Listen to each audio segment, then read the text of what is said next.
Welcome to Man Does Tech, where I solve the problems you didn't even know you had. You start by going straight to Settings. Open the Security or Lock Screen menu so you can change credentials. Once in, make sure you have your current PIN, password, or fingerprint available because the system will verify you. If your device uses a different label, Biometrics and Security, tap that instead. Don't waste time adjusting unrelated settings, focus on authentication options. This step sets the stage for changing the lock method and ensures you can confirm identity. You now pick the new lock option you want. Choose PIN, password, pattern, or add biometric verification. Once chosen, the phone will ask you to enter your current credential to authorize the change. Do that immediately. Then type your new PIN or password and confirm it exactly. The system often asks twice to avoid mistakes.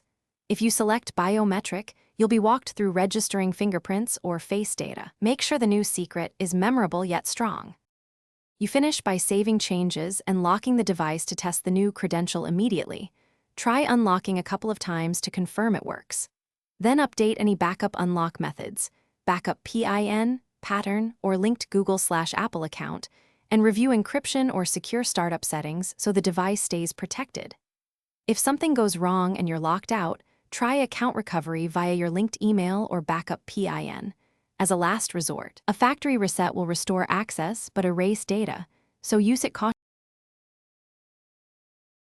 Thanks for watching. If you found this helpful, don't forget to like and subscribe.